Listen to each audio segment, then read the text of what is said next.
बिस्मिल्लाहिर्रहमानिर्रहीम। अल्लाह ताला के पाक नाम से शुरू, जो बड़ा मेहरबान नहायत रहम करने वाला है। अस्सलामुअलैकुम स्टूडेंट्स, मैं हूँ आपका teacher Mohammad Asim Nasar, first year ICS computer science के नेक्स्ट लेक्चर के साथ यूनिक ग्रुप ऑफ इंस्टीट्यूशन की तरफ से हाज़िर हूँ। उम्मीद है आप खैरियत से होंगे, 5 वक्त की नमाज़ अदा करते होंगे, कुरान पाक पढ़ते होंगे, तर्जमा और अल्लाह करम करे तफसीर भी, और जो इल्म आप हासिल करते हैं उस पर अमल करते होंगे। अमल की तड़प आपके अंदर जो है हमेशा रहती होगी, अल्लाह करम करे। और फिर अल्लाह ताला से ये दुआ करें, अपने गुनाहों की माफ़ी मांगे, अल्लाह रसूल के बताए हुए तरीक़े के मुताबिक ज़िंदगी गुजारने की दुआ करें। अल्लाह हमें तौफ़ीक दे, हदायत दे, इस्तकामत दे, ईमान पे ही ज़िंदगी और ईमान पे ही हमारा ख़ात्मा हो। सुन, ये थोड़ा सा ज़हन में रखें कि जब हमें परेशानी होती है, अल्लाह ना करे, तो परेशानी के टाइम जो है वो फ़िक्र पड़ जाती है। फ़िक्र जब पड़ जाती है तो कई दफ़ा हमारा ये जिस्म और हमारा दिमाग, हमारी हरकतें हमारे कंट्रोल से बाहर निकल जाती हैं। ख्वाब जो होते हैं, ख्वाब को ये कहा जाता है, एक तो बात ये है कि जी जो सारा दिन देखते रहते हैं वही ख्वाब में आता है, लेकिन अब ये भी होता है कि जो भी आपकी कैफियत में होता है, एक तो ये बात है कि जो सारा दिन देख रहे हैं वो आएगा, और दूसरा ये है कि जो आपकी कैफियत में होता है, कैफियत का मतलब क्या है, लाशऊर, तो उसका भी चांस होता है कि फिर वही चीज़ आपके ख्वाब में आती है। और अगर कोई चीज़ जो आपके लाशऊर में चली जाती है, यानी वो ऑटोमेटिक हो जाती है, तो इसका मतलब है कि वो हमेशा आपके दिल और दिमाग के ऊपर ही वो चीज़ छा जाती है। अब कोई भी अगर जब कोई मसला पड़ता है, तो जो चीज़ आपके दिल और दिमाग और जिस्म पर छाई हुई है, क्योंकि वो ऑटोमेटिक है, वो आपके कंट्रोल से निकल कर अप्लाई ही हो चुकी हुई है। वो आपकी आर्किटेक्चर या कंप्यूटर की अगर आप बात करते हैं तो आपकी आर्किटेक्चर जो है उसी पे बेस कर रही होती है, और आपका आर्किटेक्चर जो है उसी लाशऊर के तहत ही हो गया होता है। उसी के तहत जिस तरह कंप्यूटर के पार्ट्स वर्क कर रहे होते हैं, तो आपके बॉडी पार्ट्स भी फिर उसी तरह वर्क ऑटोमेटिक हो जाते हैं। और सुननी बात कन्फर्म है, जब वो चीज़ आती है ना, जब वो सिचुएशन होती है, तो जैसे आप कहते हैं कि रोंगटे खड़े हो जाते हैं, और ये जो कैफियत बढ़ जाती है, तो एक कोई अंदर से एक चीज़ को, एक ताकत जो है वो आ जाती है, और उसी के मुताबिक अगर अल्लाह करम करे, अगर आप हज उम्रे पे आप गए हुए हैं, तो वहाँ पे भी ऑटोमेटिकली ये कैफियतें आ जाती हैं कि ये अब जो कैफियत आती है और वही चीज़ आपके अगर सामने हो जाए जो आपके लाशऊर के अंदर है, तो फिर आपके जिस्म भी आपके कंट्रोल में से निकल जाता है, फिर ऑटोमेटिक हो रहा होता है। तो अगर ये चीज़ अल्लाह के करम से, अगर अल्लाह रसूल जो है हमारे दिल दिमाग पर अगर ये आ गए हैं, और दिल कहते हैं कि जी कोई नहीं संभाल सका, पहाड़ों पे आया तो वो नहीं संभाल सका, तो इंसान ने हामी भरी, तो अब वो कहते हैं कि जी इतना बड़ा इम्तिहान ले लिया, तो ये दिल में ही समा सकता है। तो अगर ये चीज़ें लाशऊर के अंदर हैं, तो इंशाअल्लाह ताला अल्लाह के करम से जब मौत का वक्त आएगा, तो इंशाअल्लाह ताला हमारे मुंह से ये कलमा ही निकलेगा। इंशाअल्लाह ताला, सुन परेशान ना हो, ऐसे ही होगा। तो ये हमारा जिस्म जो है, उसका रुआं जो है, इंशाअल्लाह ताला ये अल्लाह रसूल का ही नाम लेगा, क्योंकि वो मौत की आरज़ू तो नहीं है, वो ज़ाहिर ख़ुदकशी तो हराम है, लेकिन वो आगे जो अगर कैफियत आ रही है, तो फिर इल्म बहुत बड़ा है, बहुत ज़्यादा है।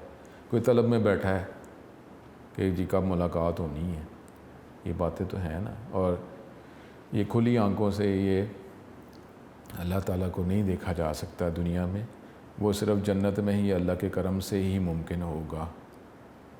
हमारे किसी की ताकत नहीं है, सिर्फ़ आका, किसी के अंदर ताकत नहीं, ये नहीं हो सकता, ये नहीं हो सकता। वो आपकी कैफियत में दीदार हो सकता है अल्लाह का, लेकिन नहीं, वैसे नहीं देखा जा सकता। तो वो जन्नत में ही होगा। तो एक तो उस तलब में बैठा है, एक तलब में बैठा है, तो इंशाअल्लाह ताला अल्लाह करम ही करेगा। तो अपने टॉपिक की तरफ आते हैं। ये अल्लाह ताला से दुआ करें, ये कैफियत तो ज़ाहिर रहे, अल्लाह रसूल की ये जो वबा जो है जल्द ख़त्म हो जाए। और जो कैफियत होती है, तो फिर हर वक्त जो है उसके दिल दिमाग में अल्लाह, तो हर वक्त वो अल्लाह अल्लाह ही कर रहा होता है, पता किसी को नहीं होता, और वो अल्लाह अल्लाह कर रहा है।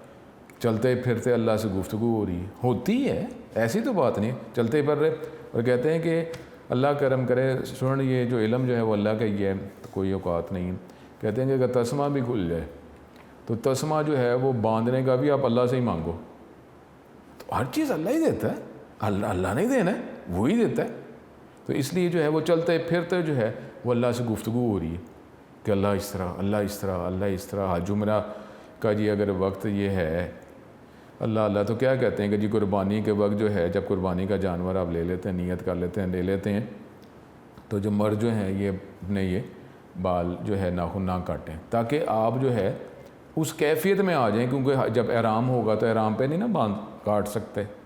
तो कहते हैं आप उस कैफियत में तो आ जाएं, आपने कुर्बानी का कर लिया तो आप भी उसी तरह कैफियत में आ जाए। जो कैफियत में आ जाए तो अल्लाह देने वाला, अल्लाह के ख़जाने में कमी है, तो अगर आप इस कैफियत में आ जाते हैं तो अल्लाह ताला जो है क्या उसके सवाब की कमी है, तो आप उस कैफियत में आ जाते हैं तो अपने बाल ना काटें, ये नाखून ना काटें, तो अल्लाह ताला वही सवाब दे देगा। आप इधर बैठे हुए हैं और हज उम्रा उधर हो रहा है, तो अब ये कितने ऐसे जो हैं जो प्यारे जो हैं आशिक जो हैं वो परेशान होंगे कि जी हज उम्रा शुरू हो गया, हम नहीं जा सके, तो कितने वो कसक में बैठे होंगे, कसक में बैठे होंगे कि जा नहीं सके। तो अब जो है वो क्या कहते हैं कि माँ बाप की खिदमत करो, उधर करो, तुम्हारा हज इधर ही है, कहते हैं ना कि माँ बाप की खिदमत करो, तुम्हारा हज इधर ही हो जाए। तो स्टूडेंट अगर आप ये देखें कि माँ बाप की जो खिदमत कर रहा है, एक बैठा हुआ था कि कब ये आएगा, मैंने फॉर्म जमा करवाना है और मैंने इंशाल्लाह ताला ये मैंने कोशिश करनी हज उम्रे पे, तो अगर वो नहीं जा सका लेकिन उसकी तलब, उसकी कसक, तो अल्लाह के ख़जाने में कमी है क्या? उसको हज का सवाब जो है वो गया ही नहीं, पैसे भी नहीं लगे, फॉर्म जमा नहीं कराए, उसको हज उम्रे का सवाब नहीं हो सकता? क्यों नहीं हो सकता? अल्लाह के ख़जाने में कमी है। तो इसलिए जो है आप जुस्तजू उधर ही रखें, जुस्तजू आपने वही रखनी है, कैफियत वही रखनी है। तो जब माँ बाप की खिदमत से हज अल्लाह का सवाब, हज का सवाब अल्लाह दे सकता है, तो अगर जो बैठे थे कि मैं हज पे हमने जाना है, उम्रे पे जाना है, वो अगर नहीं, तो परेशान ना हो, आप अल्लाह ताला से मांगते रहें, अल्लाह ताला दे। वो कई दफ़ा होता है कि हमें पता नहीं चलता कि हमें मिल गया है कि नहीं मिला। हज पे भी तो यही कहा जाता है ना, इस यकीन से आना कि गुनाह आपके ख़त्म हो गए। अगर आपको यकीन ना आया कि आपके गुनाह ख़त्म नहीं हुए, तो फिर वो जाने का फ़ायदा ही नहीं है। इसी यकीन से जाना कि गुनाह मेरे ख़त्म हो गए। तो आप ये देखें वो वहाँ वाले हज कर रहे हैं, शुक्र अल्लाह ताला का, ठीक है, वो उधर वाले तो कर रहे हैं ना, तो अब वो दुआएं कर रहे हैं। तो अब वो वैसे सफ़ें जो हैं पता नहीं कितनी बंदी होती हैं, उन्हें पता ही नहीं, ज़ाहिरी आंख से थोड़ी नज़र ही नहीं आती, पता नहीं कितनी सफ़ें बंदी हुई हैं। अब आपने वीडियो में कई बार देखते हैं कि वो जब ख़त्म हुआ तो ऊपर वो परिंदे वो तवाफ़ करी जा रहे हैं, हो रहा था ना। तो सिस्टम चल रहा है, अल्लाह का सिस्टम वो चल रहा है, वो हमारी आँखों से ओझल हो जाता है, ऐसी कोई बात नहीं, अल्लाह करम करे। तो अपने ये लेक्चर जो हैं उसकी तरफ आते हैं। तो हमारे पास ये अब ये ग्राफिक्स की कुछ टाइप्स, वर्ड, आज कुछ ऑप्शंस रह गई हैं, ये हम थ्योरेटिकली देखेंगे, इसको अप्लाई करेंगे, तो ये हमारा टेक्निकली सिलेबस ख़त्म हो जाएगा। फिर कोई MCQs हैं तो ये इसको हमको टॉपिक जो है वो कुछ प्रीवियस चैप्टर्स के कुछ रिवाइज़ कर देंगे। तो आप ये अपने टर्म पेपर की तो तवज्जो करें और दुआ करते रहें, अल्लाह ताला इंशाअल्लाह ताला करम करेगा। स्टूडेंट ये नेक्स्ट टॉपिक जो है टेक्स्ट बॉक्स, ठीक है, बॉक्स है लेकिन टेक्स्ट बॉक्स का मतलब है एक बॉक्स जो है प्लेस किया जाएगा, उसके अंदर आप टेक्स्ट लिख सकेंगे। तो ये हमारे पास ये नेक्स्ट टॉपिक है। Text box is use to add a piece of text at any place, किसी भी जगह पे डॉक्यूमेंट में किसी भी जगह पे एक बॉक्स प्लेस कर सकते हैं और उसके अंदर टेक्स्ट लिख सकते हैं। इसका मतलब इसको मूव कर लें ना, डॉक्यूमेंट में जहाँ जिस जगह पे मूव करना, मूव कर लें, टेक्स्ट लिख लें। For example a text box may be used to add text in margin of a page, center of the page, जहाँ आपको रिक्वायर है वो आप इसको प्लेस कर सकते हैं। टेक्स्ट बॉक्स को प्लेस करना है तो ड्राइंग टूल बार में से टेक्स्ट बॉक्स पर क्लिक करेंगे, क्लिक और drag the text box where it is to be inserted, click करें और फिर जो है जितना आप टेक्स्ट बॉक्स जहाँ आप इंसर्ट करना चाह रहे हैं, जिस साइज़ का प्लेस करना चाह रहे हैं, प्लेस कर लें। जैसे ये जो है एक बॉक्स है और इसके अंदर को टेक्स्ट लिखा हुआ है। ये टॉपिक हम देख लेते हैं, उसके बाद जो है इसको ये अपने वर्जन में माइक्रोसॉफ्ट वर्ड में इसको अप्लाई कर देंगे। फिर ग्राफिक्स, ठीक है। अब नॉर्मली दो तरह के ग्राफिक्स होते हैं जो हम ये वर्ड प्रोसेसर के अंदर ऐड उसको किया जा सकता है। There are two types of graphics that are usually added in a word processor. एक टाइप है बिटमैप ग्राफिक्स और एक है वेक्टर ग्राफिक्स। बिटमैप ग्राफिक्स जो है वो पिक्सल से मिलके ही बनते हैं, हर चीज़ पिक्सल से ही मिलके बन रही है, लेकिन these can be thought of as painted picture. यानी क्या मतलब है, नॉर्मली जिस तरह आप कह लें कि माइक्रोसॉफ्ट पेंट में जो आप बना रहे हैं तो उसमें जो आप ऑब्जेक्ट बनाते हैं उसको बिटमैप ग्राफिक कहा जाता है। और इसका प्रॉब्लम ये है कि जब आप इसका फ़िज़िकल साइज़ जो है इंक्रीज़ करते हैं, चेंज करते हैं, तो इसकी क्वालिटी अफेक्ट हो जाती है, इसकी रेजोल्यूशन जो है अफेक्ट हो जाती है। ये बिटमैप ग्राफिक्स हैं। और वेक्टर जो ग्राफिक्स हैं ये लाइंस और कर्व से मिलके बनते हैं। इसको अब ये ऐसी टाइप ऑफ ग्राफिक हैं कि जिसकी ऑलरेडी एक तो रेजोल्यूशन ही बहुत ज़्यादा हाई होती है, और दूसरा जिस रेशो से आप इसके साइज़ में चेंज करते हैं उसी रेशो से इसके पिक्सल भी इंक्रीज़ हो जाते हैं। बिटमैप ग्राफिक्स में क्या था कि जब आपने कोई ग्राफिकल ऑब्जेक्ट बनाया, उसको जब आप उसका फ़िज़िकल साइज़ इंक्रीज़ कर रहे हैं तो नंबर ऑफ़ पिक्सल उसके उतने ही रहे। आप उसका फ़िज़िकल साइज़ ग्राफिक्स का बढ़ा रहे हैं, पिक्सल उतने ही हैं, तो डेफिनेटली पिक्सल का गैप बढ़ जाएगा। जब पिक्सल का गैप बढ़ा तो क्या होगा, इमेज की क्वालिटी अफेक्ट हो जाएगी, ग्राफिक्स की क्वालिटी इफेक्ट हो जाएगी। लेकिन वेक्टर ग्राफिक्स जो है इसमें अगर आप ग्राफिकल ऑब्जेक्ट का physical size increase decrease change करेंगे भी तो उसी रेशो के अकॉर्डिंगली उसके पिक्सल, नंबर ऑफ़ पिक्सल जो हैं वो भी इंक्रीज़ डिक्रीज़ हो जाए। इंक्रीज़ ही नॉर्मली ताल्लुक़ होगा, इंक्रीज़ हो जाएंगे, जिससे फ़ायदा ये होगा कि पिक्चर क्वालिटी जो है वो सेम ही रहेगी। तो नॉर्मली आपके जो प्योर जो ग्राफिकल सॉफ्टवेयर्स हैं वो जो ग्राफिक्स बनाते हैं वो वेक्टर ग्राफिक्स ही होते हैं। और अब आप ये जो जिस कैमरे के ज़रिए आप ये जो लेक्चर जो हैं वो देख रहे हैं वो भी हमारे पास हाई रेजोल्यूशन ये कैमरा है। तो इतनी हाई क्वालिटी का ये रेजोल्यूशन और ये पिक्सल और ग्राफिक्स का जो इमेज दे रहा है, जिसकी वजह से अगर इसको भी अगर हम इंक्रीज़ डिक्रीज़ कर लेंगे तो हमारी ग्राफिक्स की क्वालिटी जो है वो उसको फ़र्क नहीं पड़ता। Bitmap graphics are added to a document by selecting insert menu में से पिक्चर ऑप्शंस करेंगे। Pictures can be inserted from a file, clip art और scanner. Charts and word art उसको भी आप पिक्चर के तौर पर जो है आप ऐड कर सकते हैं। When a picture is selected तो पिक्चर का टूल बार जो है वो अपीयर हो जाएगा। तो आप उसके ज़रिए जो है डिफरेंट ऑप्शंस जो है डिफरेंट उसकी फंक्शनलिटी को आप चेंज कर सकते हैं। पिक्चर व्यू टूल बार ये 2003 के अकॉर्डिंगली है। The picture tool bar is use to change इसकी शेप, कलर, ब्राइटनेस, साइज़ वगैरह। पिक्चर का ग्राफिकल ऑब्जेक्ट का आप चेंज करना चाहते हैं तो उसको चेंज किया जा सकता है। अब वेक्टर ग्राफिक जो है ये वही लाइंस और कर्व्स का ही कम्बिनेशन है। These are drawn by using the drawing tool bar. Drawing tool bar है जिसके ज़रिए आप लाइंस या डिफरेंट जो है ग्राफिकल ऑब्जेक्ट्स जो है वो आप प्लेस कर सकते हैं। Clicking the drawing icon in the standard tool bar, drawing tool बार नज़र आता है। ये टूल बार ये इसको आप एक्टिवेट वगैरह ख़ुद से भी कर सकते हैं। ये वर्ड 2003 के अकॉर्डिंगली दिखा रहे। व्यू टूल बार फिर ड्राइंग टूल बार एक्टिवेट हो जाएगा, उसके ज़रिए जो है आप डिफरेंट ग्राफिकल ऑब्जेक्ट प्लेस कर सकते हैं। The drawing tool bar contains buttons for creating and inserting different graphics जैसे line, circle, rectangle, text boxes, word art, auto shapes. It also has tools for editing and formatting these object. इन graphical object को आप change करना चाहते हैं, different formatting apply करना चाहते हैं तो इन आप टूल बार के ज़रिए जो है ड्राइंग टूल बार के ज़रिए चेंज किया जा सकता है। Various tools for editing include fill tool, line, style tool, shadow, 3D options. The draw button at the left most corner of the drawing tool bar is use to select. ये select करने के लिए arrow जो है एक pointer है जिसके ज़रिए आप इन ड्राइंग ऑब्जेक्ट, ग्राफिकल ऑब्जेक्ट को आप सेलेक्ट कर सकते हैं और डिफरेंट कमांड्स अप्लाई कर सकते हैं। ये जो ड्राइंग टूल बार है वो आपको पिक्चर के फॉर्म में वो दिखा रहा है। नए वर्जन के अंदर हम इसको देख लेंगे। ये हमारे पास सेलेक्ट है, फिर ये डिफरेंट ऑटो शेप ऑब्जेक्ट को आपने सेलेक्ट करना है। लाइंस हैं, डिफरेंट टाइप्स ऑफ आप एरोज़, ये रेक्टेंगल, टेक्स्ट बॉक्स, ओवल ये आप प्लेस कर सकते हैं। वर्ड आर्ट प्लेस करना है, क्लिप आर्ट प्लेस करना है। तो उससे रिलेटेड जो है ये लाइन का कलर, फिल का कलर, फॉन्ट का कलर, जो डैश स्टाइल, जो लाइन जो स्टाइल है उसको आप उसका चेंज करना है स्टाइल, शेडो का स्टाइल, 3D स्टाइल, ये सारे एरो के डिफरेंट स्टाइल्स, लाइन के डिफरेंट स्टाइल्स आप यूज़ करना चाह रहे हैं। और फिर ये ऑर्गेनाइजेशन चार्ट जो है इस तरह का आप जो है अगर बनाना चाह रहे हैं तो ये आप यूज़ कर सकते हैं। It also has tools for editing and formatting, ठीक है। Various tools for editing include fill tool, line tool, ठीक है, ये सारी चीज़ें। Draw tool, draw button in the left most corner, ये जो है of the drawing tool bar use to select and draw drawing object, ठीक है।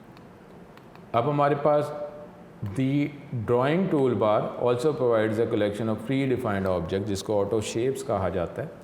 ये भी बने बनाए डिफरेंट शेप्स हैं जो ऑलरेडी प्रोवाइड इसके अंदर अवेलेबल हैं, आपको प्रोवाइड की जाती हैं, आप उसको यूज़ कर सकते हैं। That are commonly use in documents, following figure, ये डिफरेंट आप बता रहे हैं। वेक्टर ग्राफिक्स अगर आपने करना है तो ड्राइंग आइकॉन पे क्लिक करें, ड्राइंग टूल बार में से ड्राइंग ऑब्जेक्ट पे क्लिक करें, लाइन ऑब्जेक्ट को सिलेक्ट करें, माउस पॉइंटर वो एक क्रॉस एयर शेप में चेंज हो जाएगा, क्लिक करें और ऑब्जेक्ट को जो आपने सिलेक्ट किया उसको आप प्लेस कर दें।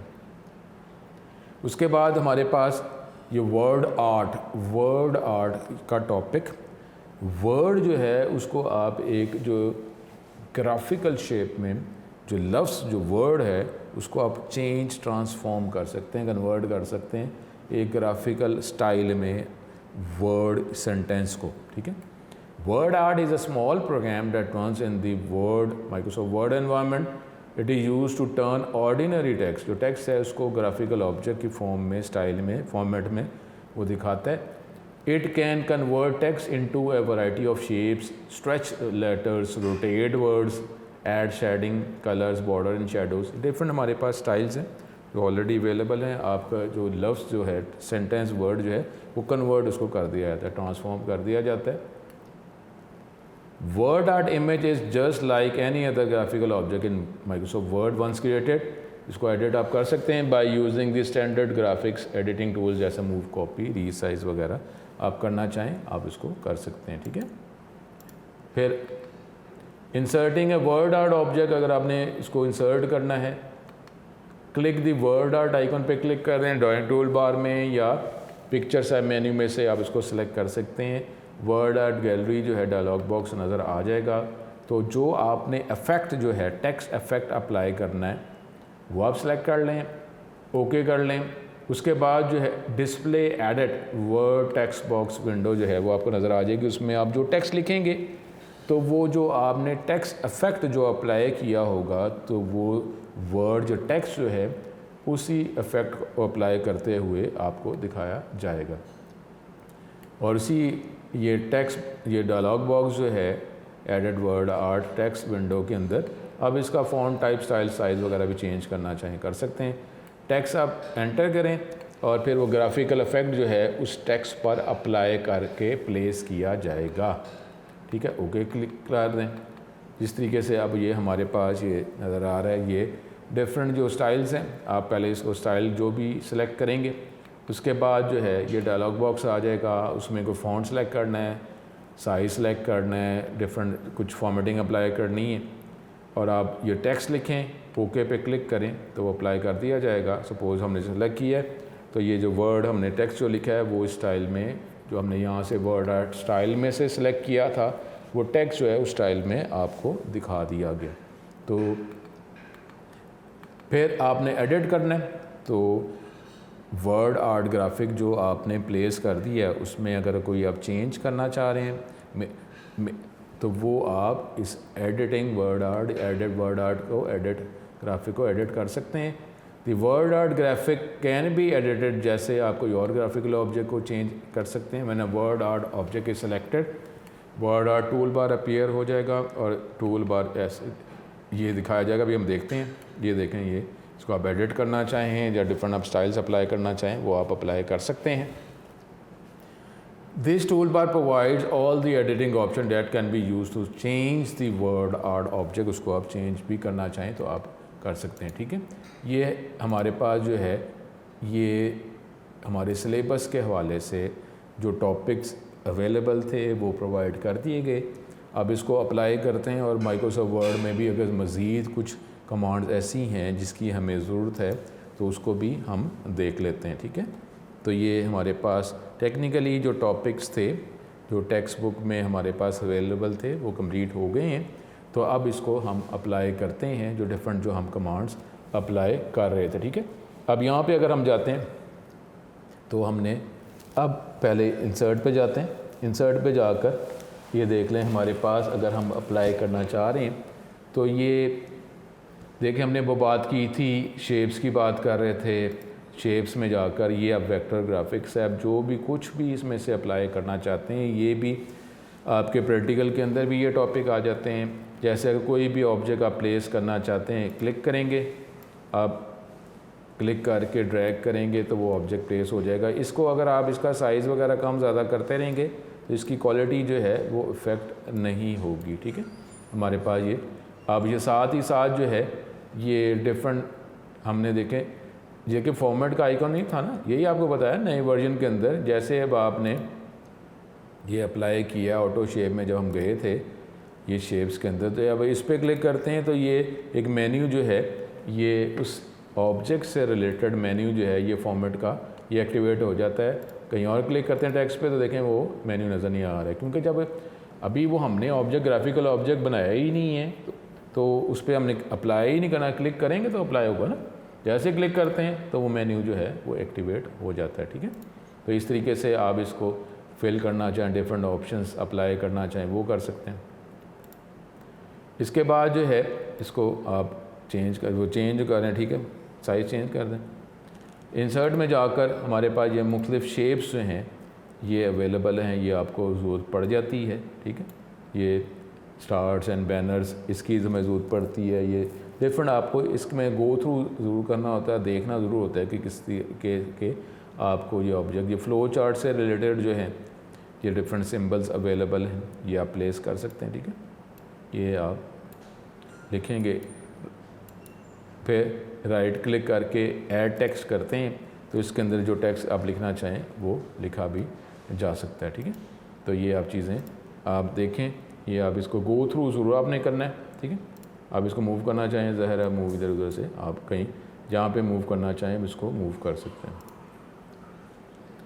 इंसर्ट में जाकर हमारे पास अब ये हम वर्ड आर्ट की बात कर रहे थे, ये वर्ड आर्ट में जाएंगे। वर्ड आर्ट में आप जो स्टाइल आपने अप्लाई करना है वो स्टाइल अप्लाई कर दें और इधर ही वो योर टेक्स्ट एयर ही आ गया है, यहाँ से आप उसको अप्लाई करना चाहें जो वर्ड आप लिखेंगे तो वो उसी स्टाइल का हो जाएगा, ठीक है। क्लिक करेंगे तो फिर हमारे पास ये फॉर्मेट का आइकॉन आपको नज़र आ जाता है। ये आप डायरेक्शन चेंज करना चाहें वो कर सकते हैं, जो भी मुख्तलिफ फॉर्मेटिंग आप अप्लाई करना चाहते हैं वो आप अप्लाई कर सकते हैं, ठीक है। ये मुख्तलिफ चीज़ें जो आप अप्लाई करना चाहें वो आप अप्लाई कर सकते हैं, ठीक है।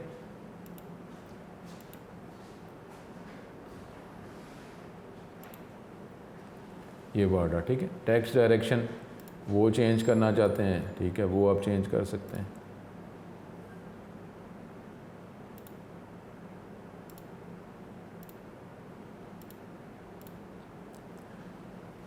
ये हमारे पास जो था, अब ज़रा इस मेन्यू को देख लेते हैं। इसमें जो हम चीज़ें अप्लाई करते रहे, ठीक है, होम के अंदर जो है हमने ये फ़ॉन्ट से रिलेटेड अप्लाई किया, ठीक है, और ये हमारे पास क्लियर फॉर्मेटिंग। अब ये पैराग्राफ में चलते हैं। अच्छा, पैराग्राफ में ये टेक्स्ट बुक से हवाले से कुछ एक दो बातें, कोई बात नहीं, इसको हम देख लेते हैं। ये बुलेट्स हैं, ठीक है, नॉर्मली इसको मैं ख़त्म कर देता हूँ। अब ये देखें, ये मैं बुलेट्स अप्लाई करने लगा हूँ। इसकी कमांड, अब कोई पॉइंट नहीं जिस तरह आप बनाते हैं, ठीक है, पॉइंट्स अब आप बनाते हैं, एक पॉइंट आप कोई लिख रहे हैं तो ये देखें, ये इधर से आपने ये सिलेक्ट किया, जैसे आप एंटर प्रेस करेंगे तो वो स्टाइल बुलेट का वो अप्लाई होता जा रहा है, ठीक है। ये पॉइंट्स आप बनाते हैं, जिस तरह ये पॉइंट्स बना रहे हैं, और जिस तरह MCQs होता है उसमें तो 1 2 3 4 ऑप्शन होती हैं, उसको हम देखते हैं। पहले इसमें आप ये डिफरेंट जो पहले ये जो वर्जन जिसने भी इस कंप्यूटर में इस्तेमाल किया उसमें बुलेट का जो स्टाइल अप्लाया यूज़ किया था वो यहाँ पे नज़र आ रहा है, ठीक है। उसके अलावा अगर आप कोई और बुलेट खुद से भी डिफ़ाइन करना चाहते हैं तो ये भी प्रैक्टिकल में आ जाता है, तो आप ये अप्लाई कर सकते हैं। सिंबल पे क्लिक करेंगे तो वही हमारे पास डिफरेंट, इसमें से कोई भी बुलेट का स्टाइल आप यूज़ कर सकते हैं, ठीक है, कोई भी यूज़ कर सकते हैं। आपको मैंने कहा था कि एरियल, टाइम्स न्यू रोमन और W से रिलेटेड आपको कहा था, ठीक है। या आप ये देखें, इस तरह का कोई भी आप जो है वो प्लेस कर सकते हैं आइकॉन। आप बुलेट के तौर पर अगर आप लेना चाहते हैं तो उसको प्लेस किया जा सकता है, ठीक है, कुछ भी आप कर लें। ये अगर हम ये देखें, ये ओके करेंगे फिर दोबारा आप इसकी अलाइनमेंट करना चाहते हैं वो कर दें, ओके करेंगे तो ये देख लें ये अप्लाई हो गया। अब ये फ़िश का जो है ये बुलेट स्टाइल आपको दिखा रहे हैं। अब आप जब बुलेट में जाएंगे और ये देखें वो जो बुलेट की लाइब्रेरी है उसके अंदर अब आपको ये प्लेस कर दिया गया, ठीक है। तो इस तरीके से ये हमारे पास ये बुलेट अप्लाई करना है या उसका स्टाइल चेंज करना है वो आप कर सकते हैं। उसके अलावा हमारे पास ये नंबरिंग है, जिस तरीके से आप MCQs होते हैं, MCQs की अगर हम बात करते हैं तो ये देखें ये आप MCQs उस पर हमने चेंज कर दिया, ऑप्शन सेलेक्ट कर ली। इसमें भी अगर आप इसको चेंज करना चाह रहे हैं तो फिर हमारे पास ये डिफ़ाइन न्यू नंबर फॉर्मेट, ये डिफरेंट नंबर के स्टाइल्स हैं वो आप अप्लाई करना चाहते हैं वो आप कर सकते हैं, ठीक है। ये आप अलाइनमेंट करना चाहें वो अलाइनमेंट कर सकते हैं, तो ये उस हवाले से ये चेंज हो जाएगा, ठीक है। एंटर प्रेस करेंगे तो वही आगे कंटिन्यू होता है, ब्लैंक एंटर प्रेस करेंगे तो ख़त्म हो जाएगा। दोबारा अगर आप कुछ लिखते हैं और इस पर अगर आप अप्लाई करते हैं तो F आ जाता है। अगर आप इसको कंटिन्यू रीस्टार्ट एट ए रीस्टार्ट अगर आप करना चाह रहे हैं कि ये वही लिस्ट जो है वो कंटिन्यू ना करे बल्कि स्टार्ट से ही लिस्ट को शुरू करे, तो आप ये रीस्टार्ट की ऑप्शन देंगे तो इस तरीके से आ जाता है। उसके बाद ये जिसे आप इंडेंट्स करते हैं एक होता है ना सब लेवल, अगर आप वो करना चाह रहे हैं, क्लिक किया मैंने कोई भी इसका सब लेवल अप्लाई कर दिया, ये 1 आया, ये एंटर प्रेस किया 2 आ गया, एंटर प्रेस किया, मैं टैब प्रेस करूँगा तो इसका आगे सब लेवल आ जाएगा, ये B आ गया, एंटर टैब प्रेस किया उसका सब लेवल आ गया। अब आपने एंटर करना है और अब आप इसके एंटर प्रेस किया और अब आप शिफ्ट टैप करेंगे तो पिछले आप लेवल पे चले जाएंगे, ठीक है। इस तरीके से आप ये टैप करेंगे तो अगले सब लेवल पे चले जाएंगे और आप आगे लेके जाना चाह रहे हैं, ठीक है, इस तरह, ठीक है। इस तरीके से आप ये ऑप्शन प्लेस कर सकते हैं। ये देखें शिफ्ट टैप करेंगे तो आप पिछले लेवल पे चले जाएंगे, इस तरीके से ये आप प्लेस कर सकते हैं। ये इसमें वो इंडेंट जो है इंक्रीज़ डिक्रीज़ की हमने बात की थी, ठीक है। ये तो हमारे पास ये फाइंड रिप्लेस ये ऑप्शन अवेलेबल थी, ये हमने किया, ये कंट्रोल Z प्रेस करके वापस हम उसी फॉर्म में अपने आ जाते हैं। इसके बाद जो है हमने इंसर्ट के अंदर ये पिक्चर इंसर्ट हमने करना है वो हम कर सकते हैं। टेबल कर लिया, शेप्स, ये कोई चार्ट का ज़्यादा ताल्लुक तो एक्सेल के साथ होगा। फिर हेडर फुटर पेज नंबर ये हमने देखा, वर्ड आर्ट देख दिया। हाँ, ड्रॉप कैप हम देख लेते हैं। ड्रॉप कैप जो है ये हम अप्लाई करेंगे तो ये देखें ये नॉर्मली जो पहला देखें ये SRA लिखा हुआ ना, तो इसमें ये पहला वर्ड जो है वो उसको हाईलाइट कर देगा, उसके साथ जो है वो 3 लाइन ये सेटिंग की हुई है, ठीक है। ये ड्रॉप कैप ऑप्शन में हम चले जाते हैं तो वो यहाँ पे वो कह रहा है कि ड्रॉप करते हैं तो कितनी लाइंस उसने ड्रॉप करनी है, 4 लाइन 5 लाइंस, ठीक है। टेक्स्ट से डिस्टेंस कितना होगा, अब ये देखें। अब जब मैं ये 5 लाइंस तक इसी वो करैक्टर के साथ रहेगा, उसके बाद जो है वो नीचे वो नॉर्मल स्टाइल में वो चला जाएगा। एक लाइन और आएगी, ये आप करते जा रहे हैं और जब आप ये लिखते लिखते जाएंगे तो फिर ये नीचे आएगा, ठीक है। तो ये हमारे पास ये भी कभी ये इस्तेमाल हो जाता है ड्रॉप कैप, ठीक है। वर्ड आर्ट हमने देख लिया। ये तो हट गई है, ये तो ज़रूरत नहीं होती, लेकिन वो जो मैथ से जो इक्वेशंस होती हैं, मैथ की इक्वेशन लिखनी है तो वो ये इक्वेशन एडिटर भी मौजूद है, इसके ज़रिए अब आप खुद डिस्कवर करेंगे। तो यहाँ से आप इसको लिख सकते हैं, अप्लाई कर सकते हैं, ये कोई इक्वेशन अप्लाई करना चाहें ये आप कर सकते हैं। पेज लेआउट के अंदर जो है हमारे पास हमने जो कमांड देखी वो मार्जिन, ओरिएंटेशन, साइज़, कॉलम्स ये हमने देखे। वाटर मार्क तो है, ये तो इसका बैकग्राउंड में एक जैसे इमेज सा है वो आपको दिखाता है, ठीक है। तो ये आप क्लिक करते हैं तो ये इसके बैकग्राउंड पे आपको ये आ जाता है, ठीक है। तो ये आप लिखना चाहें तो आप कर सकते हैं। कस्टम वाटर मार्क ये कमांड अप्लाई हो गई है, 1 मिनट। ये टेक्स्ट वाटर मार्क जो कॉन्फिडेंशियल लिखा हुआ है, इसकी जगह आप कुछ और लिखना चाहें तो ये जैसे UG आई अगर आप लिखते हैं तो ये ओके करेंगे तो ये इसके बैकग्राउंड में ये आ जाएगा। पेज का कलर, पेज का बॉर्डर ये हम करते रहे। इंडेंट स्पेसिंग कितनी उसने कैरेक्टर्स की करनी है, ठीक है, वो आप कर सकते हैं। ये स्पेसिंग ये बढ़ा रहा है एक पैराग्राफ दूसरे पैराग्राफ के दरमियान। फिर रेफरेंस में हमारे पास जो है वो हमने इसमें से कोई कमांड अप्लाई नहीं की, मेलिंग में हमें ज़रूरत नहीं है। ये ग्रामर की हम देख लेते हैं बात। ये रिव्यू के अंदर है, कोई वर्ड अगर हम लिखते हैं, कोई वर्ड हमने लिखा MAIN, ठीक है, मेन। अब वैसे तो जब इस पे वर्ड पे राइट क्लिक करते हैं तो सिनोनिम्स आपको नज़र आते हैं, यानी वर्ड डिफरेंट है लेकिन मीनिंग सेम है, मीनिंग्स ही हैं, ये आप चाहें तो देख सकते हैं।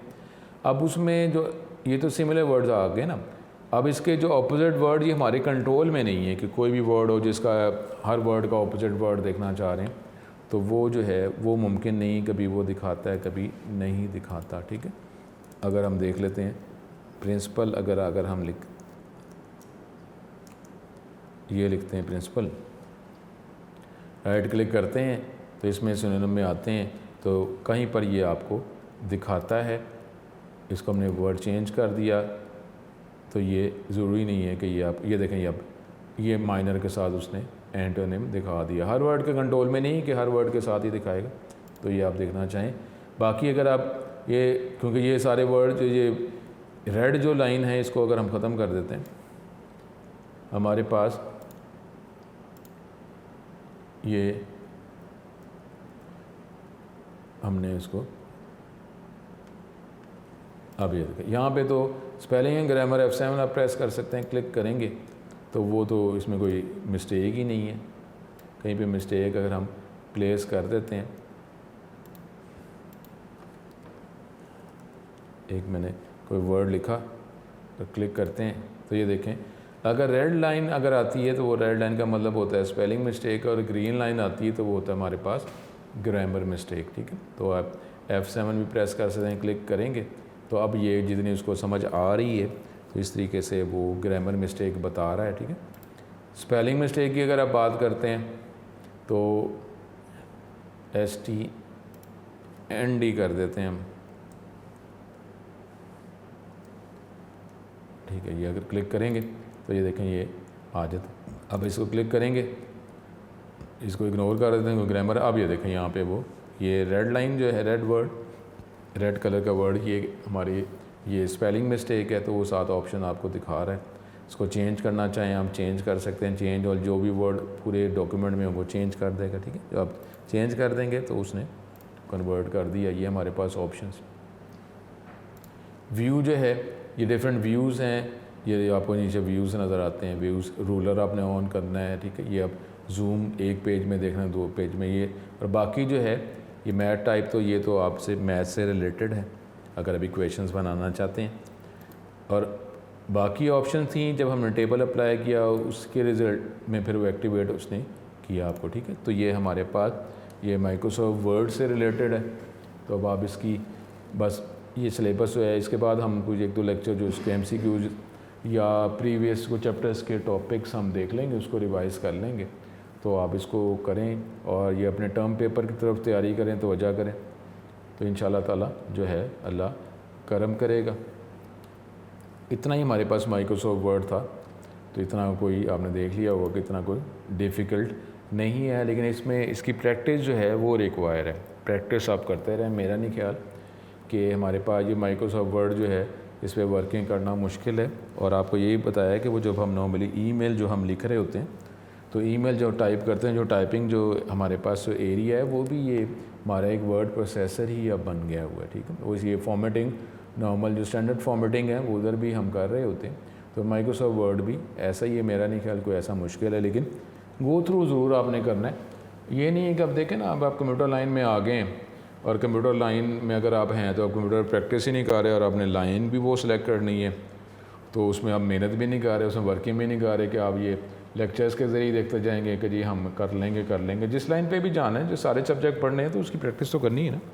तो अगर कंप्यूटर लाइन पे ही आपने जाना है तो फिर तो उसकी हर टॉपिक आप देखें, लाइन ही आप फ्यूचर ही आप इसका बनाना चाह रहे हैं, तो जो रिक्वायर्ड है उतना तो हमें आना चाहिए ना, ठीक है। उसमें स्पेशलाइज इस लाइन पे आपने करना है तो उसको देखेंगे, लेकिन उसके अलावा जो है बाकी टॉपिक जितने रिक्वायर्ड हैं, जितने जितने भी सब्जेक्ट उससे रिलेटेड हैं वो जो रिक्वायर हैं उतने तो हमने पढ़ने हैं ना।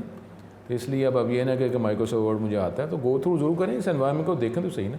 ठीक, तो ये हमारे पास जो है आज का लेक्चर होम हमने नॉर्मली किया, फिर इंसर्ट में हम गए, पेज लेआउट ये हमारे पास था। ठीक है, बाकी जो है रिव्यू में हमारे पास स्पेलिंग ग्रामर था ये ऑप्शन, और फिर जब हम टेबल इंसर्ट कर रहे थे तो उसके हवाले से वर्ड आर्ट और कॉलम्स के हवाले से ये कमांड आ गई थी। कॉलम जो है वो हमारे पास हमें पेज लेआउट में नज़र आता है। ठीक है, तो ये हमारा आज का लेक्चर था। तो ये लेक्चर जो है ये माइक्रोसॉफ्ट वर्ड जो है टॉपिक के हवाले से ये हमारा कंप्लीट हो गया। तो आगे जो लेक्चर जो कोई एक दो हैं उसके अंदर इसके MCQs देख लेंगे, कुछ MCQs देख लेंगे, साथ कोई प्रीवियस टॉपिक जो है वो हम उसको रिवाइज़ कर लेंगे। जो चैप्टर नंबर 2 से रिलेटेड, चैप्टर नंबर 3 से रिलेटेड कुछ आपने अपने कमेंट्स रिमार्क्स में कहा था तो उसको रिवाइज़ कर दिया गया था। तो अब मज़ीद कुछ टॉपिक्स और देख लेंगे। तो ये हमारा सिलेबस कंप्लीट हो रहा है, तो आप इसकी तैयारी करें। कोई प्रॉब्लम हो तो ज़ाहिर है पूछें और अच्छे तरीके से तैयारी करें। तो अल्लाह करम करे ये वबा जल्दी ख़त्म हो तो हम नॉर्मल अपने वर्किंग स्टाइल में चले जाएँ। नेक्स्ट लेक्चर में आपसे दोबारा मुलाकात होगी। अपना बहुत ज़्यादा ख्याल रखें। अस्सलाम वालेकुम।